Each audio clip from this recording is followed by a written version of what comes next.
Dates that didn't go as planned. Can I kiss you? Sure. Hi, I'm Franklin Medrado, and today we're gonna talk about funny dating fails we find on TikTok. About a month ago, I went on a first date to the Melting Pot. Now, if you've never been to the Melting Pot, you basically get like a 4-course entree type deal, and you're always like taking your food and you're dipping it in something and eating it. So, the first thing, of course, is some cheese fondue. I love cheese, that's my favorite food. Shit was fire. Move on to the salad, that was all good. Then we get to the entree. Now, basically, there is a full plate of like raw meat and seafood, and you're supposed to like take your little stick, dip it into the boiling water, and cook it, keyword, cook it, before you eat it. Now, my dumb ass, that concept, it wasn't really clicking, okay? All I saw was a full plate of food, and I was like, might as well dig in and start eating it. So he's babbling on about whatever, and I'm like, all right, I'm gonna start eating. So I grab the first thing that I see, which I think is like a piece of fish. It ends up being some teriyaki steak. So I, take that shit and I start eating it. Cause why not? Why not just start eating a piece of raw meat? Because I didn't know what else to do. As I'm chewing it, I'm like, oh fuck. I was supposed to cook this before I eat it. But I'm on a first date, I'm not gonna admit like, holy fuck, I'm eating a piece of raw meat right now. I'm chewing, I'm like, this is not salmon. And I was supposed to cook this shit anyway. Finally, he stops. He's like, wait, Cammy, what'd you grab? And I go, it's salmon. He's like, oh, did you cook it first? Not salmon. And I'm like quick. I'm like, oh, it's seafood. You don't need to cook it to eat it. Like, whatever. I love seafood. He's like, Cammy. He's like, I think that's steak. I'm like, no, it's not. Like, it's salmon. He's like, does it taste like salmon? The most foul thing ever was in my mouth. I was dead ass about to swallow that shit whole before he noticed what I did, because I could not bear to admit the fact that I didn't understand the concept of you're supposed to cook the shit before you eat it. So yeah, I end up having to spit out a piece of raw meat right in front of this man on our first date. And at that point, I'm thinking this man is never gonna want to see me again. He took this girl out to like a $250 meal, and she almost swallowed a piece of raw meat whole just to avoid the embarrassment of that. She didn't want to admit that she didn't understand that you're supposed to cook it first, but he was still trying to see me again. All right, he was literally trying to wipe me up. And so that's your reminder. If he likes you, you're gonna f***ing know. And no matter, you could double or triple text, go crazy on this guy, eat a piece of raw meat, and he's still gonna want to see you again. Hey babe, what are you eating? It's salmon. No, it's not.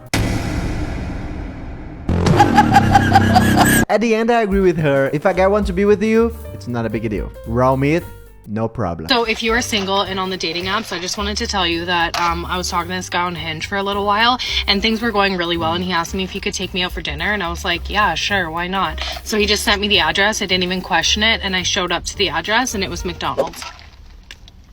For the first date? So stay safe out there. The first date on McDonald's? Well, let me say that I have no problem with McDonald's. Actually, I like McDonald's. I think it's a Brazilian thing. Brazilians really like McDonald's. But the first date at McDonald's, no. Doing it wrong, man. Shame. There are dates that you've ever been on that was just absolutely horrible?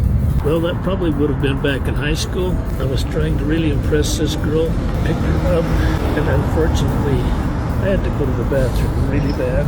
So I pull into this gas station, and it was just horrible, the restroom. So before I used the bathroom or the toilet, I stretched out some toilet paper on both sides, did my thing, and walked out. Go in front of the truck, and she's laughing her head off. I happen to look, and I have 2 coattails hanging down. True story. Oh, that's a cute story. I have a similar story, but I will never tell you because...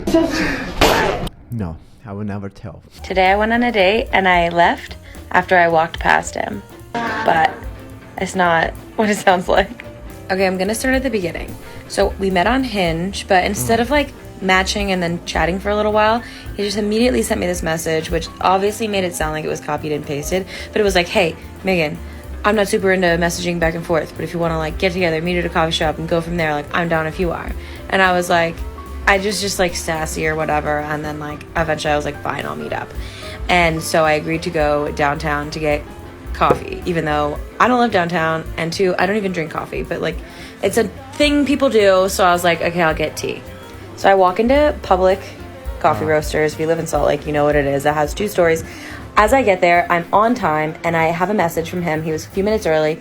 He says, I'm upstairs. So I immediately walk upstairs, and there are many men with hats on looking down at phones or books or whatever, and I've only seen a picture of this guy. So, like, honestly, like, usually I, like, walked really slow, and I, like, kind of, like, I walked the entire upstairs, and I, like, walked slow by tables that had men alone. And, like, if you're waiting for somebody to come meet you, you should look up and be paying attention and, like, tell me where you're sitting, because I was not sure, and I didn't want to, like, disturb some man having a good time. So I walked back downstairs.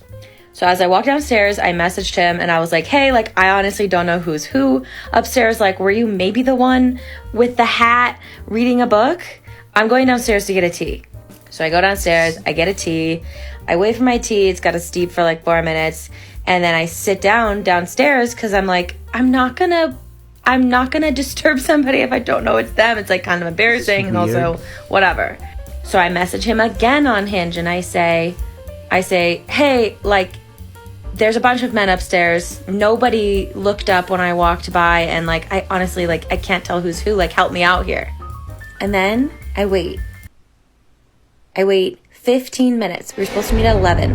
I waited until 11:15, drank my entire tea, and I was like, honestly, I'm gonna leave. So I leave, and I'm like screaming because I think it's so rude. Like, did he just think I was 15 minutes late? Or did he just forget he was meeting somebody? So anyways, I get to my car, and he's like, oh, yes. Sorry, my bad. Here's my number. You can text if it helps. It's like, I messaged you 15 minutes ago. Just come find me. Or like, help me find you. So anyways, you can pause and read our interaction here. I have to read. I was reading my book. Apologies. You can text or call if you need.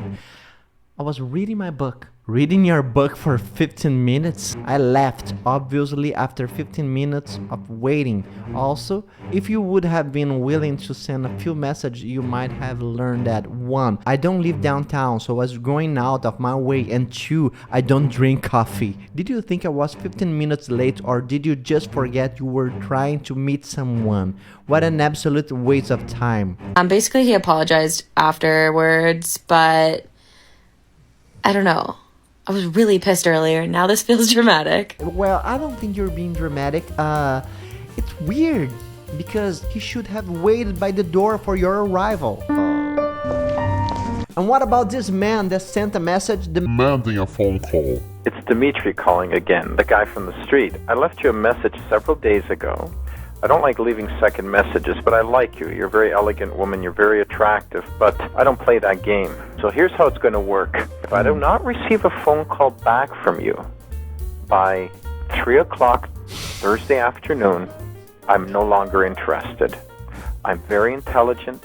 I'm great in bed. I make great money. Believe it or not, I'm a complete catch. Matter of fact, I'm one of the few men in the city that has nothing wrong with him. Now, I understand if you've got other issues. I don't know, maybe you're just a person who's extremely frightened, or has maybe you're on some medication for that. I don't know. There could be another issue. But if you're psychologically normal and you haven't called me because there's been some horrible thing that's happened in your life which prevented you, that's fine. Otherwise what? I demand you call me back. I'm Dimitri. I'm intelligent. I'm a perfect catch. It's funny that he doesn't realize that he's being Stupid. Demand you call me back, or I will cry. That's it. Subscribe my channel. Bye bye.